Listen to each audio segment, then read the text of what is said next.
I'm going to share some general announcements. WCG would like to thank the 2025 to 2026 season sponsors: University Products, Crozier Fine Art Services, Space Saver Interiors, TrueView, Dorfman Museum Figures, Gaylord Archival, Caring for Textiles, Click Netherfield, Precision Mat, and Small Corp. Their donations enable WCG to provide networking events, educational programming, honoraria for speakers, workshops, and admission for members to attend historic venue tours. Our last member meeting this spring will be the annual business meeting and raffle. This year, it's being hosted at the Museum of Contemporary Art, Arlington. To avoid overlapping with the AIC annual meeting, we are hosting it a little later than usual on Thursday, May 14th. An official meeting announcement will be released soon. And one last note, WCG is looking for new board directors. So if you know anyone who may be interested in volunteering next season, please come see me after the lecture or email our nominating committee. So moving onward with tonight's program, I'm now going to hand things over to our emerging professionals.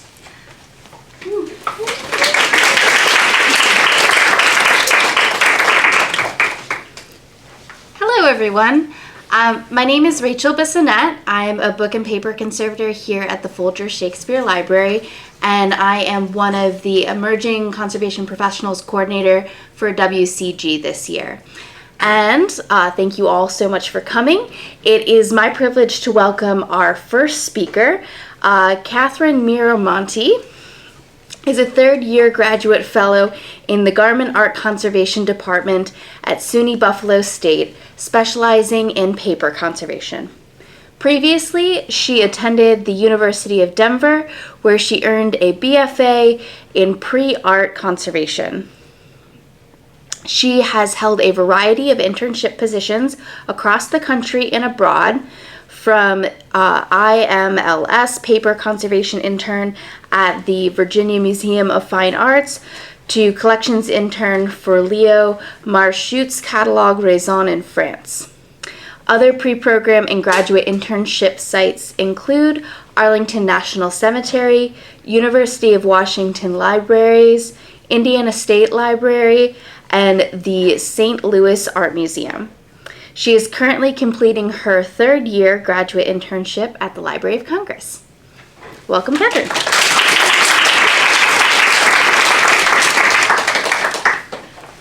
Excellent. Thank you, everyone, for being here today. In the fall of 2024, I began the analysis and treatment of 2 letters written by George Washington from the Buffalo History Museum as a part of my master's project. The letters had similar materials and condition issues, but ultimately required different treatments. The letters were written on handmade laid paper, as seen by the irregular distribution of fibers and shadows along the chain lines. And they are written in iron gall ink, a popular ink in Europe and North America from the Middle Ages to the 20th century. Iron gall inks are created with 4 key ingredients: gallic or tannic acids extracted from oak galls, iron sulfate, gum arabic, and water. Ingredients such as wine, vinegar, or natural and synthetic dyes could be substituted or added depending on availability and desired outcome for the ink.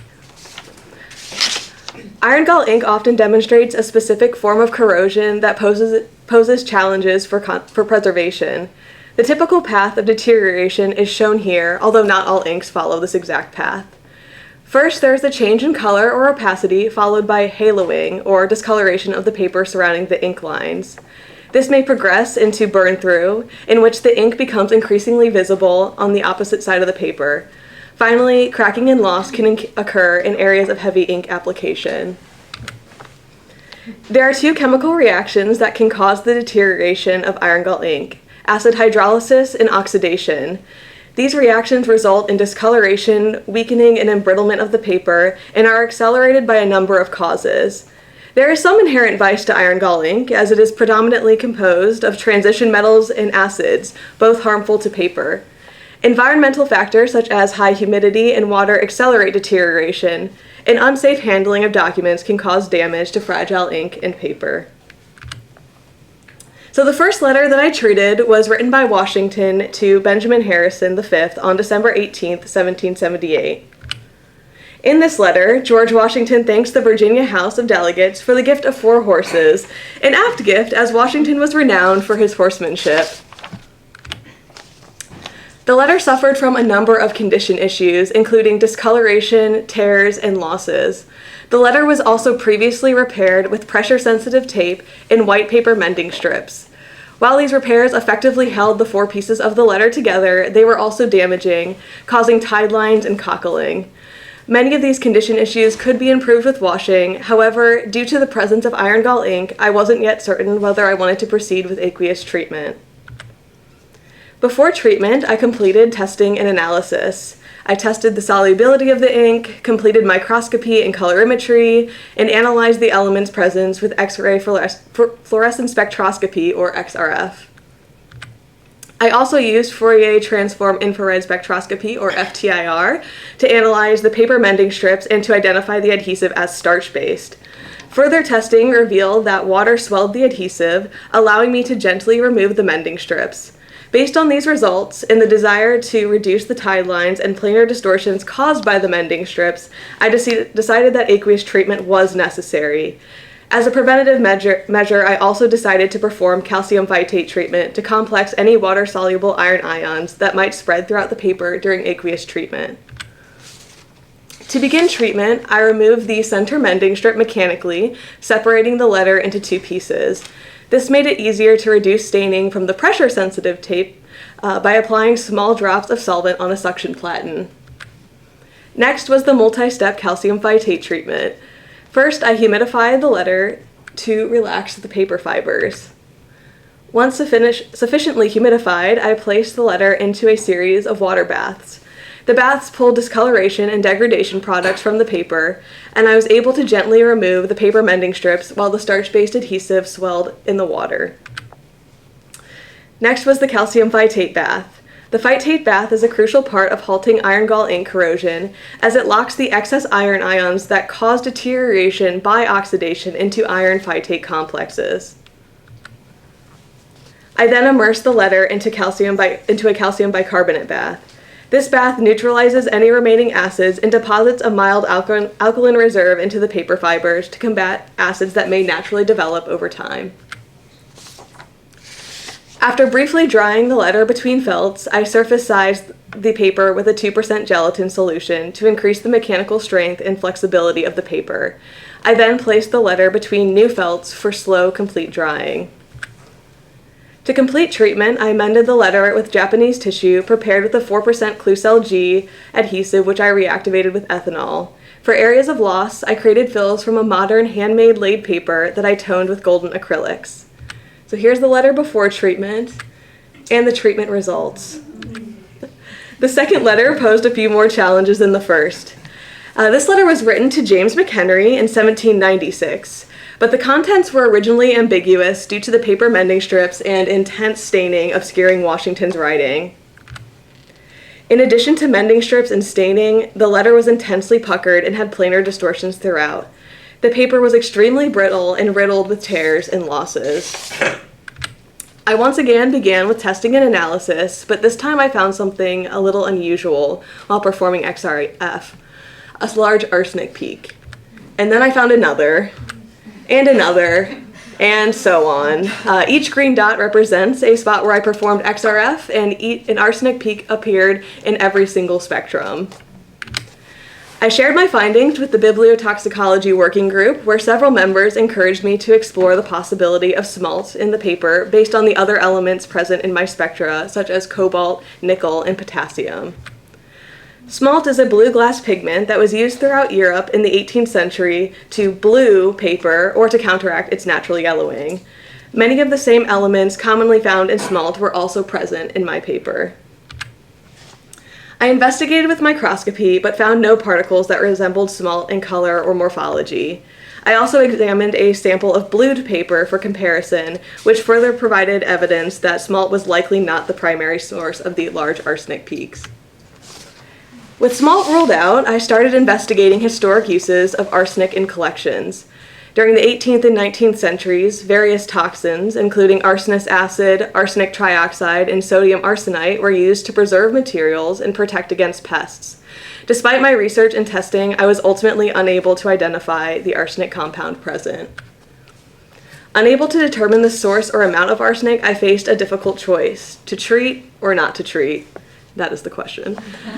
Treatment would improve the letter's appearance and structural stability, and after consulting with both my professors and the Director of Health and Safety, we agreed that treatment was possible. However, because the arsenic type was unknown and the quantity was also unknown, I had to assume high toxicity. Arsenic is also extremely difficult to fully remove from a substrate once applied, and extensive treatment would produce costly waste while risking damage to the extremely fragile paper. Ultimately, I chose to err on the side of caution and did not treat the letter, keeping in mind that future treatment would be possible. As I decided to forego treatment, I created a list of health and safety measures for the staff at the Buffalo History Museum, synthesized from recommendations by the National Park Service and the Poison Book Project. These included measures such as restricting handling and washing hands frequently. I also began to pursue non-contact methods of transcribing the obscured words to provide access to the information, primarily through technical imaging.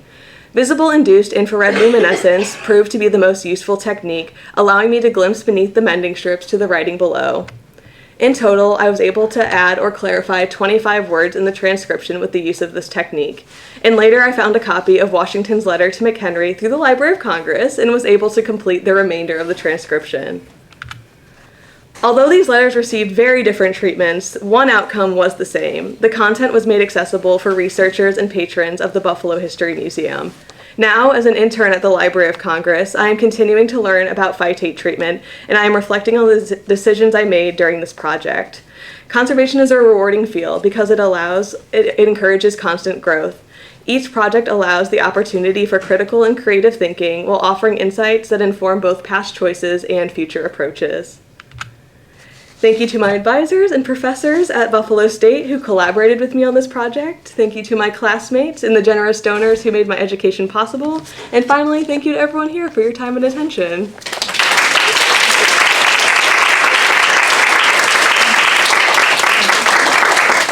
And I am happy to take any questions if there is time.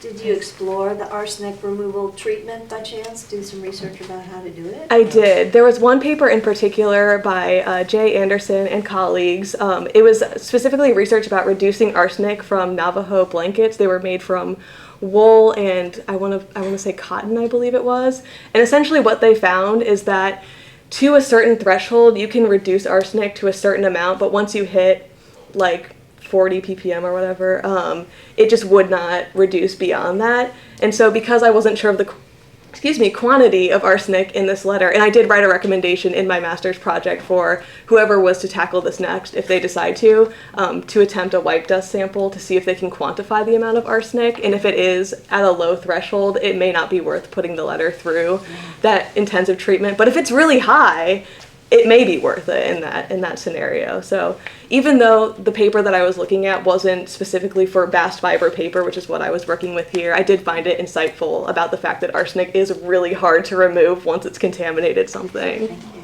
Yes, thank you.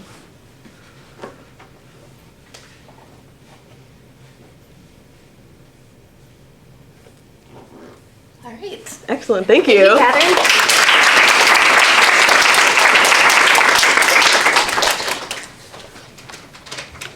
All right. I am excited to welcome our next speaker. Colleen Vick is a 2024 graduate from the University of Virginia and a current conservation intern at the National Museum of American History. She is a 2025-2026 Sidney S. Williston Memorial Fund recipient through the Washington Conservation Guild. Colleen has also recently worked in a private practice framing conservation studio, Gold Leaf Studios, and is currently volunteering in the Mammalian Collections Management Division at the National Museum of Natural History. Colleen will soon begin a position as the NCPE Conservation Intern at Harbor Ferry Center with the National Park Service. She is passionate about making cultural and historic truth accessible to all through conservation and advocating for institutional professionals. She hopes you enjoyed this presentation and thanks you all for your attendance and support this evening.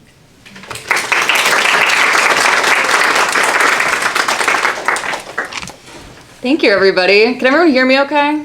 Okay, great.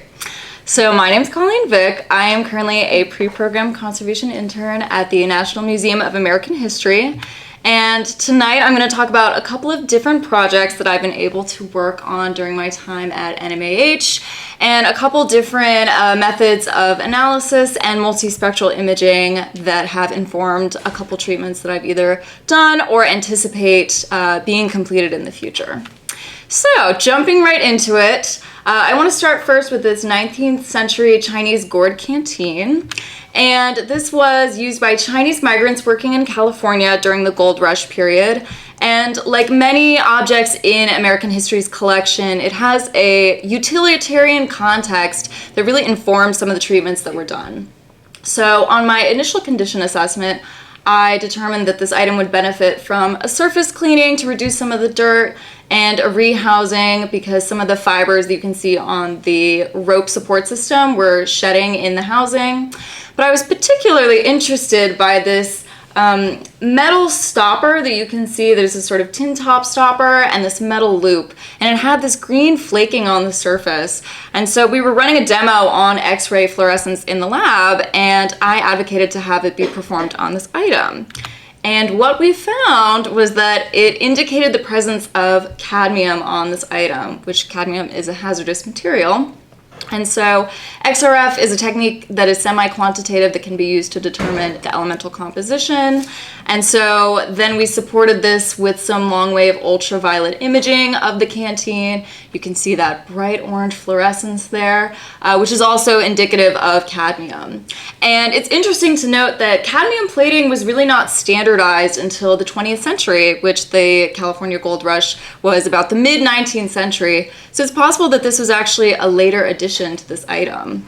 But regardless, cadmium is hazardous. And so we determined that consolidation of the metal loop would be essential to the treatment here.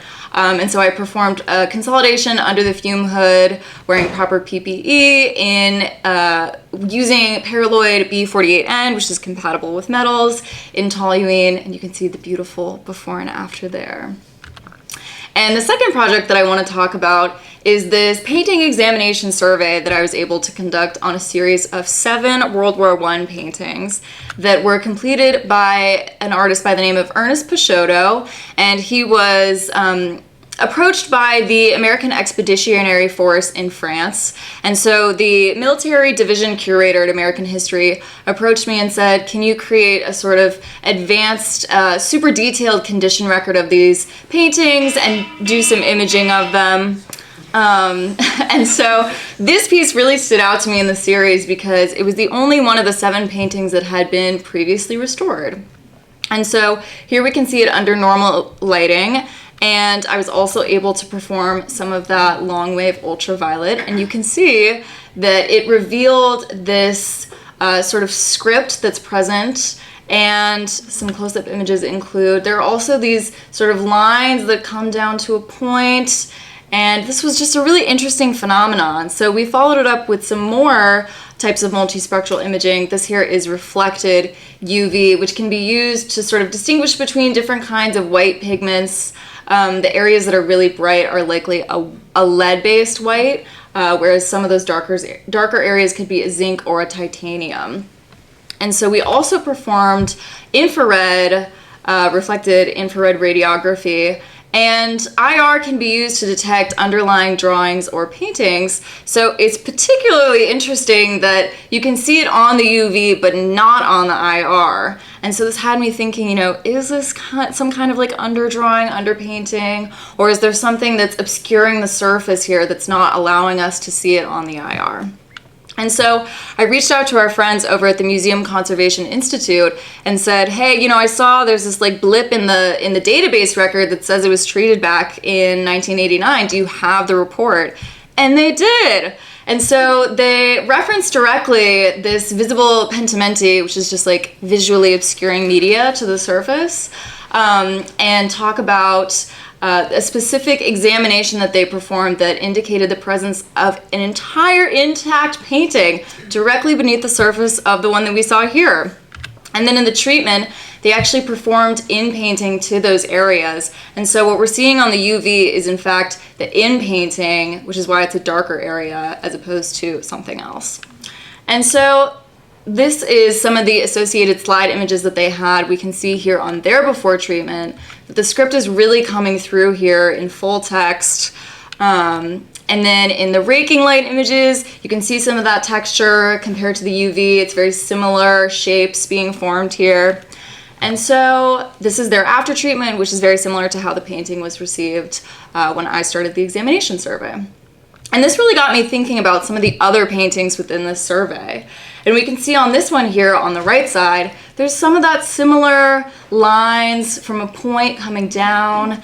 And I noticed, I also performed long wave UV on this painting and noticed there's this almost ghoulish face present on the painting. You can see here it's like an eyeball, nose. And so I was like, this is really interesting that this is happening on this painting as well. And some of the other works in the collection had some other, interesting things come up with UV. This painting had different losses in the paint film that were fluorescing differently, which would indicate that it's actually a second painting underneath. If it was fluorescing, evenly underneath, then it could just be a ground layer.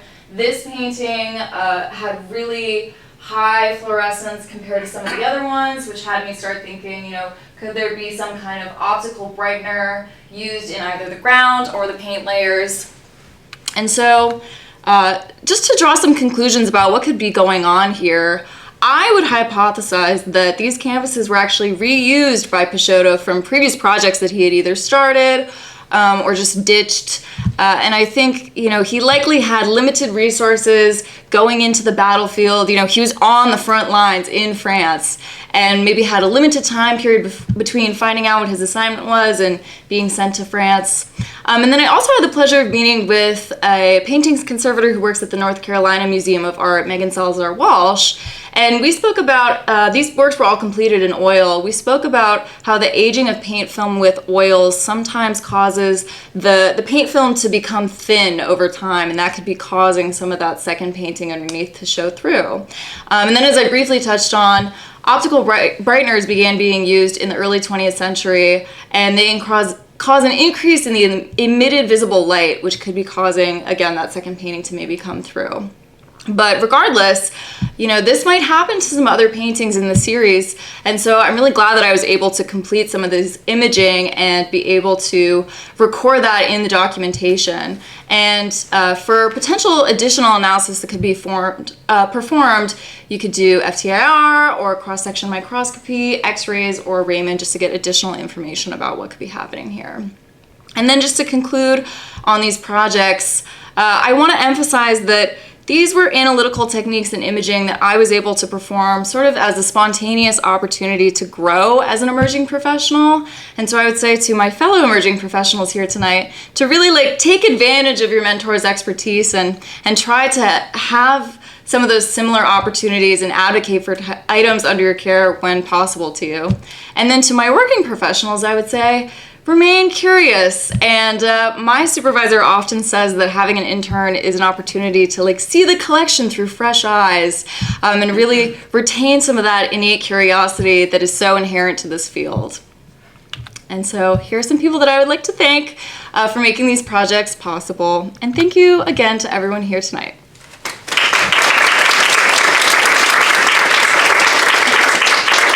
Any questions? Yes. Did you have a chance, or did you consider transmitted infrared? Yeah, that's a great question. We did consider it. It was not exactly like part of the setup that we had in our photography studio, but definitely could also be another analytical technique to get some more information. Because I know transmitted is like particularly useful for underdrawings, so definitely. Thanks. Mm-hmm. Yes. So what the survey that you performed, what is the intention or the plan for those Sure. paintings? So the initial goal of doing the condition survey was to create a detailed enough record to sort of write up like a scope of work to potentially have these paintings treated in the future. A lot of them have pretty serious condition issues, and there was no like up-to-date imaging available for them, and so we tried to create as detailed of a record as possible so those reports could be sent to people and they wouldn't have to necessarily come visit the collection to be able to know the condition. Anything else? Thank you guys. All right. Our third speaker this evening is Oliver Petersen, who is an assistant textile conservator at Caring for Textiles in DC under the mentorship of Julia Brennan. A graduate of the University of Pittsburgh, Oliver spent the past 4 years exploring the world of paper conservation as well as collection preservation at the Carnegie Museum of Art in Philadelphia. It's in Pittsburgh, sorry. In PA, so Pennsylvania, and at the Mariners Museum in VA, Virginia, before settling into the wonderful world of textile conservation in his home city. Outside of the studio, he can be found knitting, quilting, and exploring the depths of Wikipedia. Welcome, Oliver.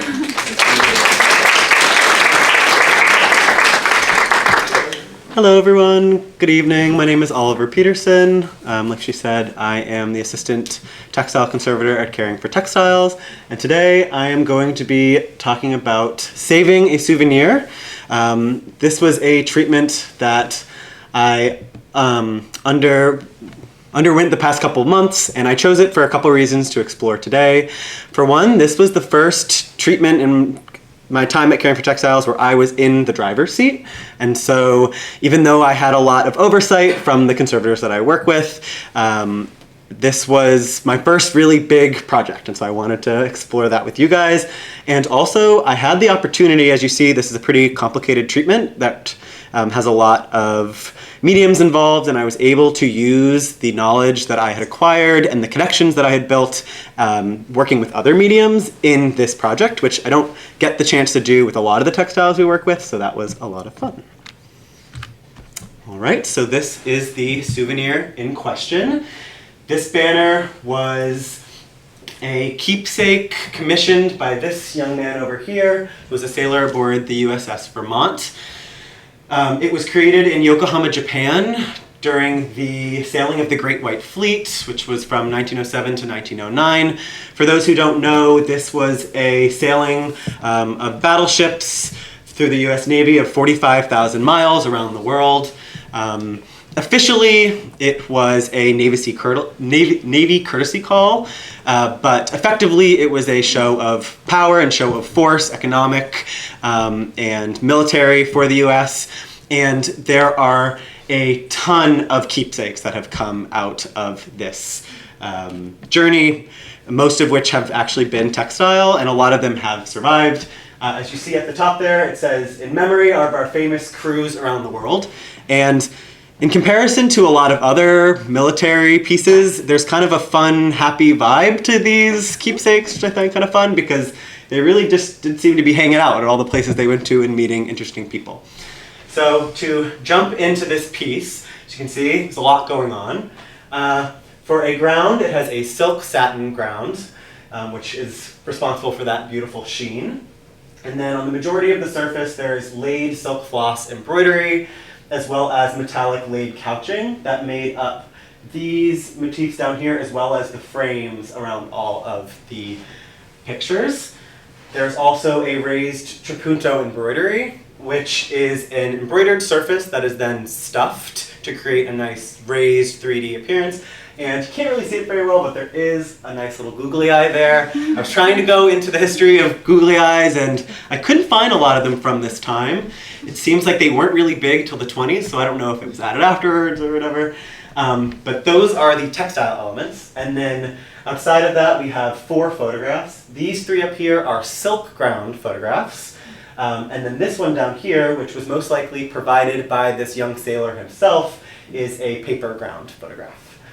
There's also a watercolor painting here, also on silk. And all together, they make this really fun, complicated banner.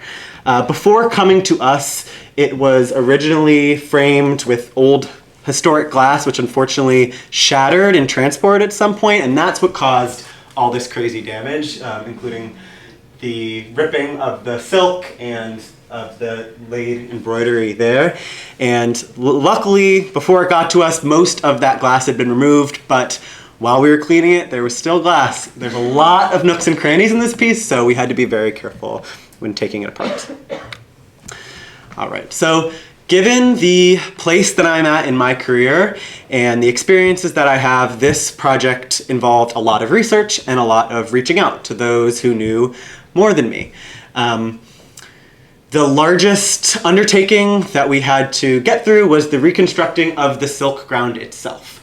Because of the age of the silk, the level of deterioration, and the fact that it was actively powdering the way that silk this age does, it was unable to be stitch repaired in that state.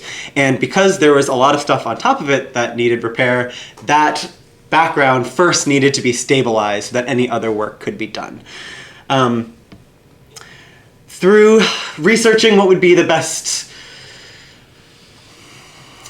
way to go about it, and considering that it was going to be hung, it wasn't a garment, we settled on a full adhesive lining of the piece, which was a mix of 2 different emulsions, Lascaux 498 HV and Lascaux 360. These 2 emulsions were a really nice meeting of the minds together because they allowed for a very flexible background that was able to be heat set while also being tacky at room temperature and allowed to be fully reversible in the future if need be. When it came to the paper elements of this piece, we got really lucky because all of the photos and the painting were in pretty good condition overall and just had some surface soiling and a little bit of glass to deal with. But because we are a textile studio, I reached out to my previous mentor from the Carnegie Museum of Art, Jessica Keister, who is their paper and photo conservator, and she gave me some really wonderful advice on how to go about this. The most difficult part of dealing with the photographs was the removal of adhesive. They had been previously kind of just taped in place, and that adhesive had failed over time, which is actually a good thing for me because that meant that the tape was really brittle and actually not that difficult to remove mechanically. And so I just moved slowly and wore gloves. That was, the handling standards are a little bit different between paper and textile, so we had to deal with that. But I was able to remove the vast majority of it without damaging the ground, and that allowed for better preservation going forward. When it came to surface cleaning, the different kinds of photographs, that required a little bit of research as well, as silk ground photographs are even more delicate than their paper ground counterparts, especially with a satin silk, as the long floats on the front of the fabric, which would create that really beautiful sheen, actually make it so it's really easy to abrade. And so for our paper ground photograph, I used still very delicate measures with a sponge, but for the silk ground photographs, I decided to be as minimal as possible, and I used a really soft sable brush to just get off whatever dust and whatever was on the surface before putting them to the side. Backing up a little bit, before the adhesion of our full adhesive lining, there were a lot of physical obstacles to consider when working on this piece. As you can see on the back, because it had so many different types of embroidery involved and cardboard and stuff put in, there was a lot of lumps and bumps on the back, as well as floats from the metallic embroidery and tie-offs from the floss embroidery. And so instead of going in with just one fell swoop with the lining, to make sure that we didn't damage the silk further and to make sure that there wasn't any air bubbles and further lumps from putting on, I went in with localized areas of adhesive just to make sure everything was sealed and nice and laid flat. Similarly, because the piece was three-dimensional, continues to be, it would have been too big of a risk to just flip it over and work on it. One, because you need a really nice flat back to put on a full lining, and also because the silk was so desiccated and brittle that just flipping it over would have pushed up the silk and potentially caused more ripping and more damage. And so I created this blue board relief board, in which I stacked up blue board to be the height that I needed, and then sketched on the raised motifs and covered the most delicate areas with a foam around the outside so that when the piece was flipped over, it would nestle nicely into those reliefs and create a nice flat surface for me to work on without worrying about damaging things further. All right, so once all the different types of mediums had been considered, cleaned, repaired, stabilized, it was time to put it all together, which was not the end of things. It was just as much consideration that went into this part of it. For one, we had to consider all the different preservation needs of the individual types of materials as they would be living together in a frame together for a long time, and want to make sure that they wouldn't cause more damage to each other. The really heavy 3D elements, even though we had stabilized the back really nicely, if it was hanging up, there's still a lot of gravitational pull on those heavy elements and didn't want to risk the silk anymore. And so I was able to stitch mount it after we had stabilized the back, and I went around those heavy elements with a stitch line just to minimally hold it in place so that we wouldn't risk any more gravitational pull. And then when it came to the photographed elements and mounting those, we had to really consider what would be best for the photographs and everything put together. And so when talking with Jessica, she suggested that I use Japanese mulberry paper in these little tabs attached to the back of the photograph with wheat starch paste. And then those tabs themselves were then stitched directly to the mount. And I decided to go along this path for a couple reasons. For one, like you saw in the last slide here, there's a lot of stuff on the back of that could get in the way of good adhesion if we wanted to, for some reason, adhere it right to the back of the piece. And we didn't want to risk them just falling right off again like they had before with their Scotch tape. And I also wanted to avoid as much abrasion on the surface as possible. If it was glued up to the front, you could risk some rubbing, which again, like I said, that silk is really delicate.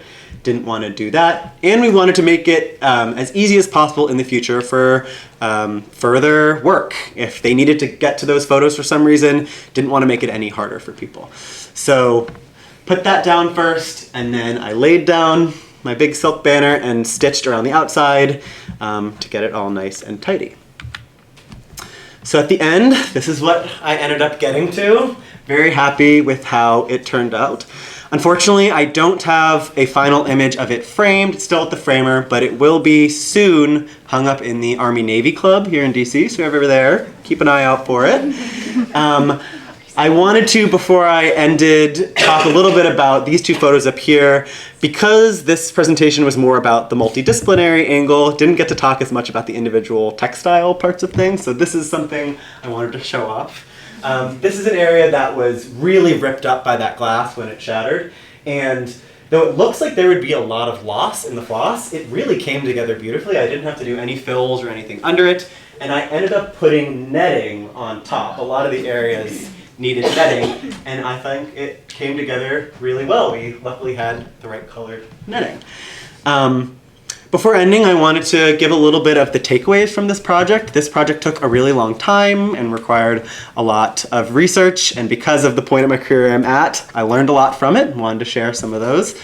For one, I think it's important to, with a project like this, know your limits and know the limits of your knowledge. And don't let your ego get in the way of reaching out to the people that you know and either working with you or that you've worked with in the past. Even if it's multiple people from the same field, getting a lot of information from others is really important, which also kind of leads into not making assumptions about other mediums based on the knowledge that you do have. Just because you know that this kind of treatment works for this kind of material, it's not a good idea to just be like, yeah, screw it, I could probably do that on paper. So it's important to, again, take advantage of those connections that you have. And lastly, this might seem a little contradictory, but it's not. Let the materials guide you. It's not a good idea to go into, or it's not always a good idea to go into a treatment knowing exactly what you're going to do, especially when there's this many steps to it. Sometimes it's good to go in and as you open the Pandora's box, let the materials tell you what they need and go with the flow so that everything is, every need is taken care of and you're not ignoring things because you think you know exactly what the deal is. And if you want to know any more about this project, I did write a pretty long blog on the subject in which there's a lot of really good before and after pictures and a lot more information about the actual studio in Yokohama, Japan, in which this piece was made. It was a studio called the George Washington Company, and we found photos of a packet from the time where people could look through and pick what banner they wanted and put their photo in. And there are photos in this little packet of the actual artisans in their studio working on a banner that looks just like that. So if you're interested in learning a little bit more about that, go check out that blog. That's on caringfortextiles.com. And that's it. Thank you.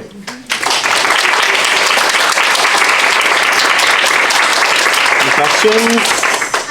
To know on those areas with the red and the white embroidery, did you reweave that before you put on whatever the netting or the crippling? I didn't. So as you can see, it's laid couching and it's just one long piece of floss. It's not woven. Couching for we paper conservators. Yeah, couching it's basically when it's mostly seen with this metallic thread. It's basically when you lay down your fiber and then stitch it, like use kind of tacking stitches to hold it down in place. You're not actually stitching with it. You know, this is just a piece of. So you're going perpendicular? They're like little. Yeah. So I laid it. I just kind of found ways to pull it together. It took a long time using a pin and pinned it out, and then I put my netting on top and then tried to emulate not all of these different rows, but probably about 10. Perpendicular to those lines. That rows. Is amazing. So yeah. Were you using different color netting or were you using something so neutral it just didn't affect the color? Well, I actually got kind of lucky with this area. As you can see, there's a lot of staining in this particular piece, or particular side. Oh, it's actually, yeah, so there's a staining, and so using a net that was a little bit creamish worked out really well. Okay. But in general, you'd be surprised how much netting can just disappear into a piece, especially a piece with so much going on. Your eye really doesn't even notice that it's there. And so I use netting in a couple places. I use netting there, a lot on the face here because a lot of the blue was messed up as well. And then most of the treatment was, once it was stabilized, was couching things down. There wasn't a lot of stitching. Thank you. So can I ask you one more question? Yeah. Did you use heat or did you use the pressure sensitive ability of the Lasco mixture? Because you can do both. Yeah, we used heat. The mix of the emulsion, I think it's the 498 that requires the heat pressure. And so that was something I was a little bit nervous about especially when it's on its front, you can't really see, but it ended up really working out okay. Not much was disturbed by the use of heat. I just had to be careful that I had a sheet in between and wasn't. So were you doing it right side up and then with like a tacking iron below? Yeah, little tacking iron, and I did a series of localized repairs first to keep everything in place, and then one big adhesive sheet. And for those who don't know, you do the adhesive on a piece of thin crepeline fabric that is really kind of loose and allows it to be nice and flat and beautiful. Thank Colleen? you. Of course, thank you. So what was the most rewarding part of such an advanced, involved treatment? Was there one thing that you were like, I did that? Yeah, I think I would say doing the ground, the silk satin ground, was the most satisfying part, just because working on it before that part was stabilized was so nerve-wracking and stressful. I guess you can see this is the amount of powder that was coming off of this thing before it was stabilized was so stressful, and I didn't want that to happen more. So once that was done, it was a lot more fun. Like I was like, okay, that hard part is done. Now I can do the part that I know how to do, which is the stitching. And yeah, I was really happy with how little I had to do to the painting and everything, and for the parts that I didn't know as much about. How did you go about identifying the photographs on the silk? They must have been confusing at first. Yeah, well, I'd never seen anything like that before, Yeah. but when you look at it, you can see, I guess I don't have a very good, maybe, you can kind of see the sheen, which is that satin sheen, similar to the background fabric. And when you're holding it, you can see that the ink, with its age, you can see the fibers through that ink a little bit more. And then when it's compared, when you're seeing it right next to the paper ground photograph, it's pretty obvious once it was out of the frame. Photomechanical print rather than a silver image on the Yes, ink. yeah. On the silk. Put right on Okay. top. Yeah, Yeah. cool. Yeah, I'd never seen anything like that before. It was pretty crazy. Anybody else? Yes. Who are they? Oh yeah, so we have Teddy Roosevelt in the center there, and then that is Admiral Robert Evans on the left and Admiral Sperry on the right. They were the head admirals of the Great White Fleet, and almost all of the banners from this particular company and in general have their visages on them, as well as Teddy.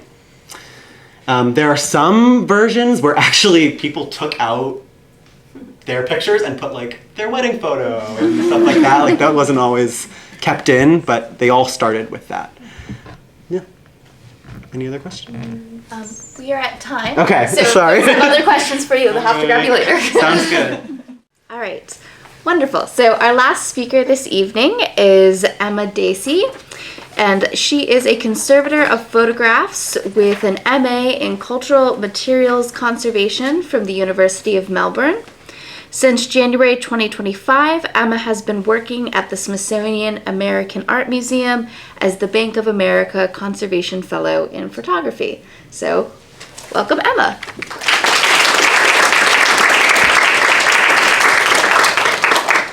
Thank you.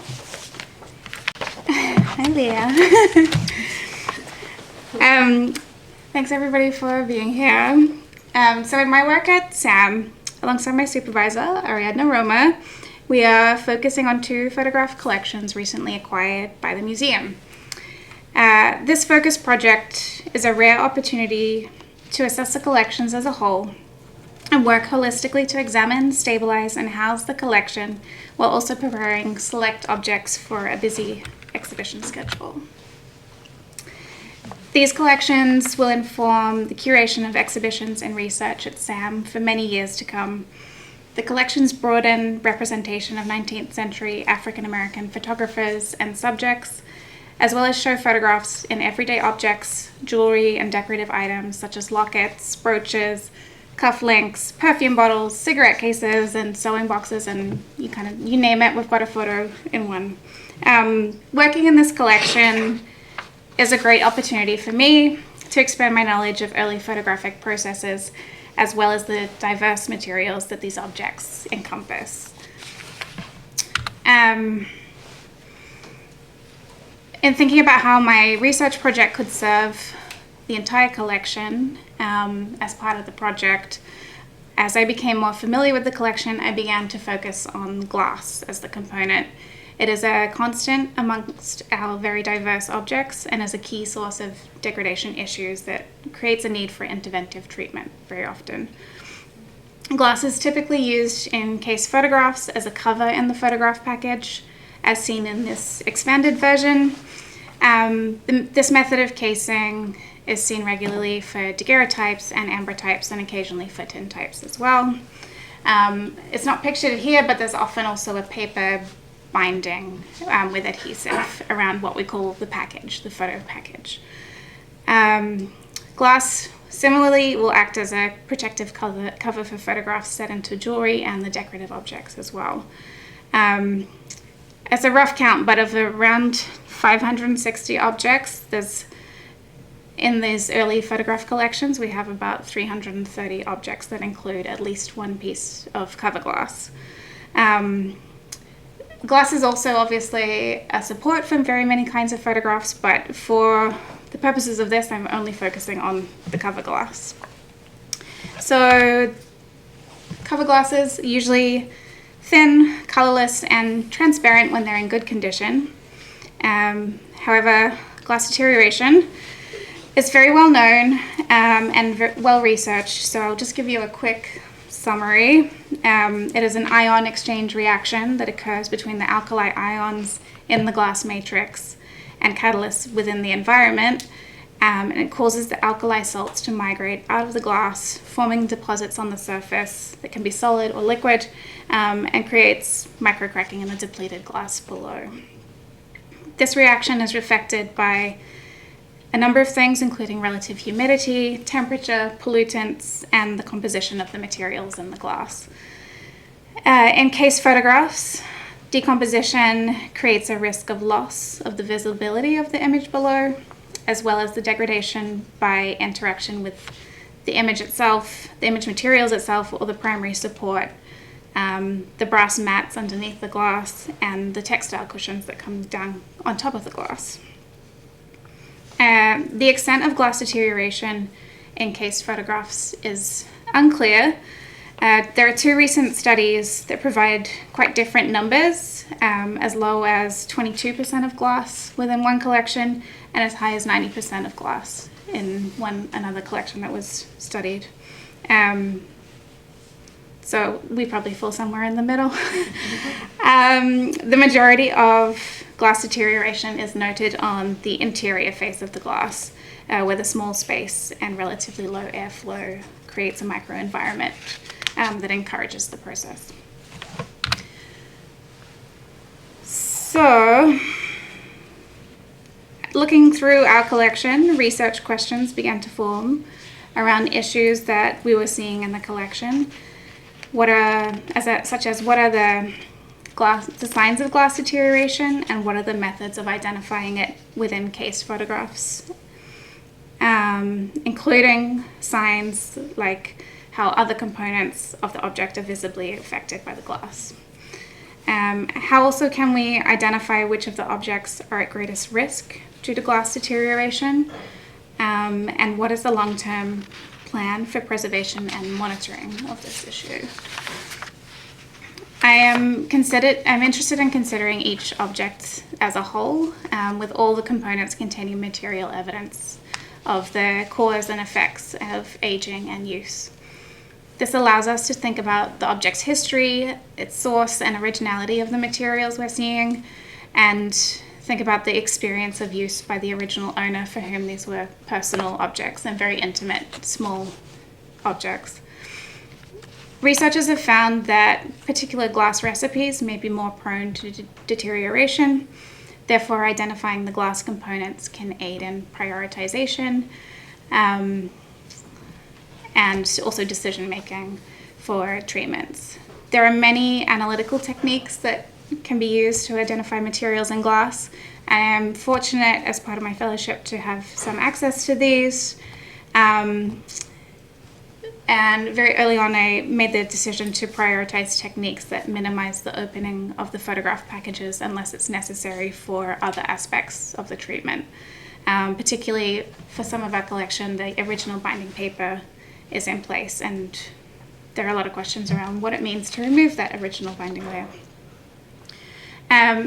So my research has benefited greatly from study collections where glass was already removed from other objects, and this has aided in developing examination workflows and building familiarity with the varied characteristics of glass deterioration, and developing with my colleagues a shared understanding of descriptive terms and deterioration, and arguing about whether something's yellow or green.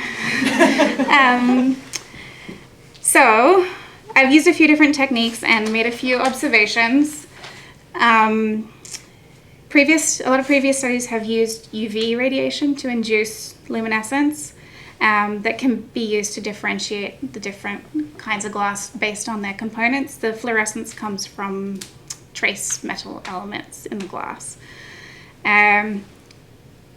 This is an example from the study collection of glass that was removed from case daguerreotypes.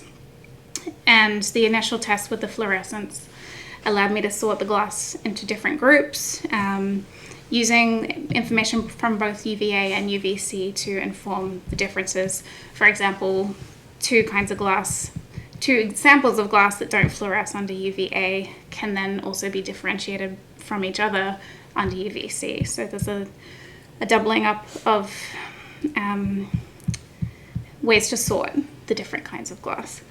Some of these colors that we're seeing here aren't necessarily consistent with what the literature says, and some of them, it just adds to the confusion. It's a very subjective technique, and there's so much good to be had from it, but it also can get very confusing at times. I also tried in the top right-hand corner there, that's a reflected UVA image, which does a very nice job of showing up some of the deterioration of the glass, but I'm not confident that it explained any other useful information. This is another study collection example, and showing how the UVC at the bottom shows up the bright clear blue that is usually thought to indicate lead in the glass, which you don't get any of that from the UVA. So thinking about what UV can give us when the glass is still within the cases, you can see the fluorescence is still there, though it is more difficult to distinguish as the strongest fluorescence comes from the glass edges, and the other materials around it can interfere with the total luminescence of the glass. I have found though that it's proving to be also very interesting looking at other aspects of the objects, helping to visualize coatings on cases and mats and plates, but none of that's surprising. It's just you don't often look at people. Please correct me, but I don't think people use UV a lot when examining cased objects. I've also been thinking about what kind of information is available to your naked eye versus under magnification. As early glass alteration in particular can appear to be a very thin film or even quite difficult to differentiate from the dust. Famously, daguerreotypes have a mirror-like finish, which can confuse the appearance of the glass surface due to reflections. Helpful information, though, can be gained with microscopy, and a simple microscope of around even just a minimum of 60 times magnification can reveal information about the level and the kind of deterioration you're seeing. Our microscope has revealed different crystal shapes, which, according to other research, may be related to the environment that the glass was in and the components of the alkali salts. And some of it's quite spectacular and really beautiful kind of organic forms. I've also been using polarized light to document the glass deterioration, which can be difficult, again, especially for the daguerreotypes, which have that reflectance. I found that using polarizing filters with transmitted light, like at the ones at the bottom, or with reflected light at the top, rotating the filters to 90 degrees is really effective in highlighting the dust, debris, as well as cracks and deterioration, and could be a really useful term for monitoring and documentation of the glass long term. And then I'm also interested in considering what materials were available to photographers and what decisions they were making in packaging and presenting their plates. 19th century advertising to daguerreotypists mentions a lot of vague descriptors to our eyes. including like green glass, best white glass, crystal, and usually with price differences that reflect what the perceived value or quality of these glasses were. Daguerrean manuals do not mention a lot of detail regarding glass selection. However, later manuals for ambrotypes recommend things like finest quality and free from color. Up until the 1880s, I believe most plate glass used by photographers was imported by Europe, though American glass houses were definitely making glass panes around the time that photography was finding its feet in America. And there's possible ways that photographers were accessing all kinds of glass from wherever. In the 19th century, there were also still very many ways of making flat pane glass, and different modifying components added to the recipes. Factors in glass manufacture include sources of the sand and the ability to heat furnaces to sufficient temperatures to enable recipes with balanced ratios of silica to alkali modifier to stabilizer. Trace metal oxides, which were added to adjust colors. However, recipes often also call for cullet, which is offcuts from prior glass batches, and trace materials can then vary accordingly to whatever the cullet was that was thrown in. So this is a good example of a work in progress. This is, slightly more than 12 months of looking at a lot of things and trying to wrap my head around them. And I feel like I'm at the point now where I can really start gathering the data, start comparing the data, drawing any conclusions, finding any patterns. I'm really looking forward to applying the methods to wider sections of the collection and combining some of this earlier data that I've gathered with more analytical data. I'm also really keen to look at the jewelry collection and the decorative objects, where we have a theory that slightly higher quality glass was more common in those objects. It's much smaller, it's much finer, and the clarity was more of a consideration. But we also think that there were other transparent coverings possibly used, such as the quartz or even early plastics, which I found one example of. So there's a lot to go, and ultimately I'm hoping that the results will, and they have been, inform the treatment that we're doing as we work through juggling many hats in this project, and will also inform preventive options for housing and storage, and ultimately some kind of shareable resources to guide people looking at similar collections with glass, which often gets overlooked. Yeah. Thanks.